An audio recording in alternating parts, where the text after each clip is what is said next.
Well, hey there everybody. Today I'm going to be making a compost bin using some old pallets here.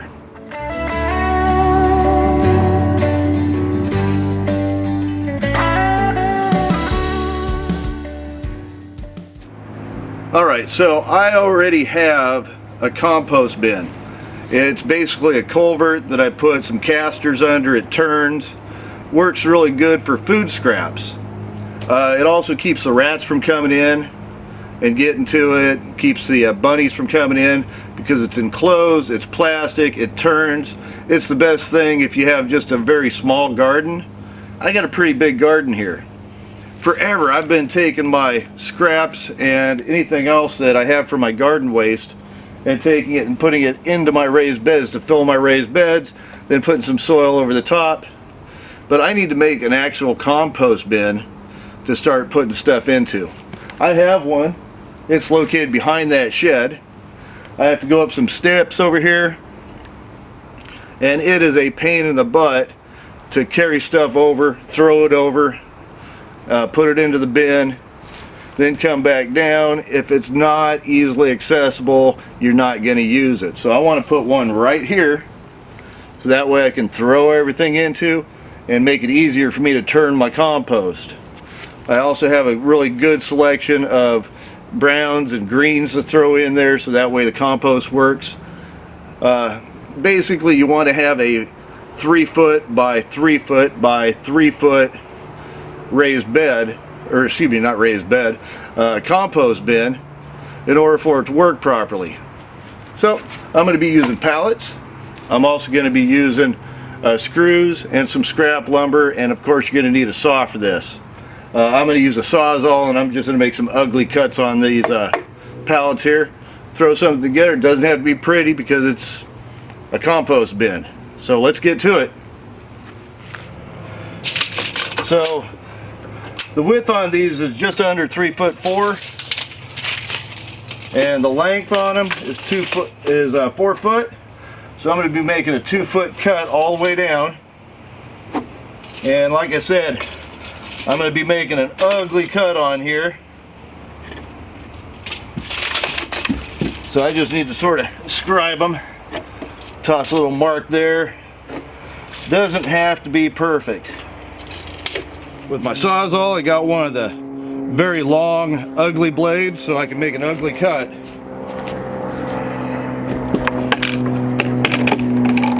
This thing's long enough to go through both of them.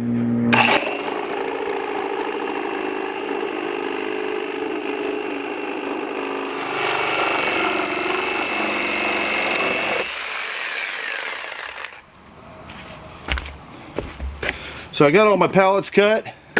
These are now 3'4" by 2 foot pallets.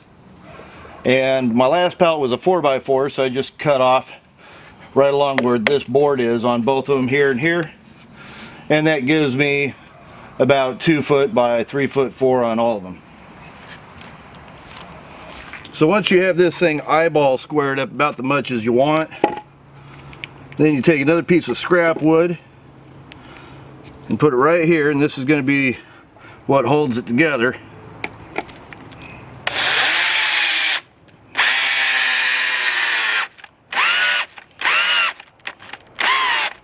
Help if I have a good battery in my drill.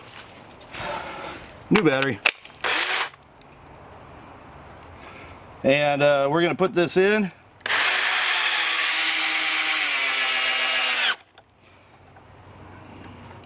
And this will hold it together. Remember, it does not have to be perfect. This is a compost bin.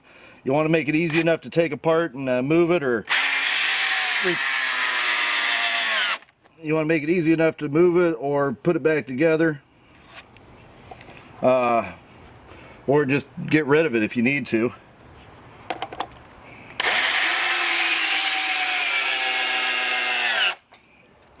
All right, put the rest of it together.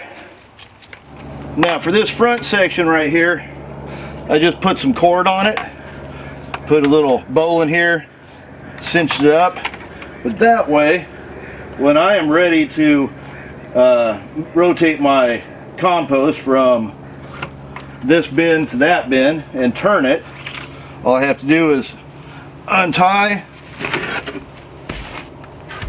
move that out of the way, grab my shovel, and I can turn it right into the other compost bin.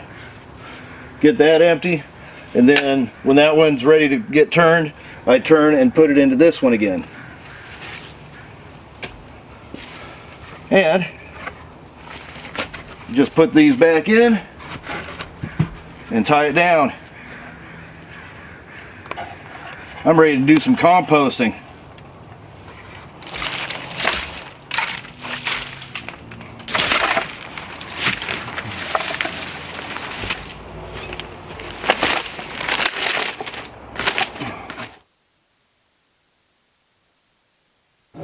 All right, worked up a little bit of a sweat out here.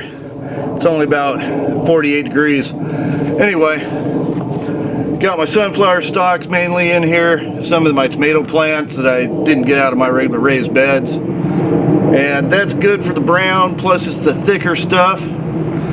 So it's gonna give air into the bottom of my compost bin here, allow air to come through. Next, I'm going to be putting some greens in here, some grass clippings, and also I'm going to put some chicken poop on it. Then I'm going to cover it up. About every 2 weeks, I got to go and turn it and mix it up a little bit. Within, I'd say 2 to 4 months, actually probably 4 months because of all these stalks that are in here, it's going to have some pretty good compost, and I'll be able to put it back into my garden. That's right around April, May time frame when I have to get some new soil or compost for my raised beds. So I got a shaker that I'll be able to shake it all out with. Anyway, I hope you enjoyed the video. If you did, hey, give me a big thumbs up, push that subscribe button. Thanks for watching. Happy gardening, and have a great day.